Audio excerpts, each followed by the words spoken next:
Deux nations, deux doublés avortés, une même histoire qui se répète. Bienvenue dans l'Instant Sport.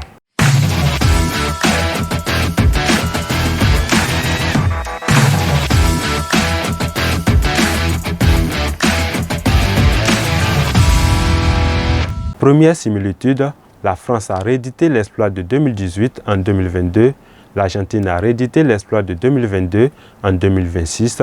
Dans les deux cas, les deux champions en titre sont retournés en finale, un exploit rare, mais pas suffisant. Une gagnée, une perdue. Deuxième coïncidence, le même schéma. La France, vainqueur en 2018, finaliste en 2022. L'Argentine, vainqueur en 2022, finaliste en 2026. Une victoire suivie d'une défaite, presque écrite d'avance. Troisième point commun, la fin d'un cycle. La France en 2022 avec Lloris, Varane, Griezmann, cadre de 2018, à la recherche d'un doublé historique. L'Argentine en 2026 avec un Messi de 39 ans, dernier baron d'une légende. Deux générations dorées, deux rêves de back-to-back, deux échecs au dernier obstacle. Le back-to-back, ce Graal ultime. Seule l'Italie en 1934, 1938 et le Brésil en 1958 et 1962 ont réussi ce doublé.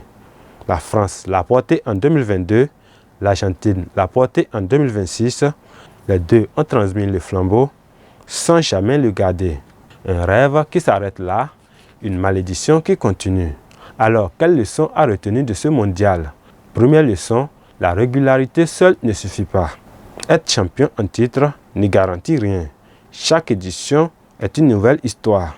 Deuxième leçon, les générations dorées ont une date de péremption. Le renouvellement est la clé de la longévité. Troisième leçon, l'Espagne a montré que la possession et la maîtrise peuvent vaincre l'expérience et le caractère.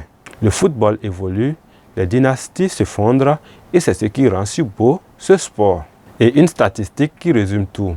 Mbappé conserve son titre de meilleur buteur, laissant à l'Argentine le seul rôle de vice-championne. Le meilleur buteur repart avec le trophée individuel, le champion en titre repart avec une médaille d'argent. Le destin a ses ironies, car l'Espagne a toutes les autres distinctions. L'Argentine et la France sont passés si près du doublé pour finalement s'incliner sur le dernier obstacle. Une coïncidence presque parfaite, sauf pour le dénouement final. Et vous, croyez-vous au back-to-back pour le prochain cycle qui sera champion en 2030? Dites-nous tout en commentaire. Ici l'Instant Sport. On se retrouve très prochainement pour un nouveau grand rendez-vous. Restez connectés.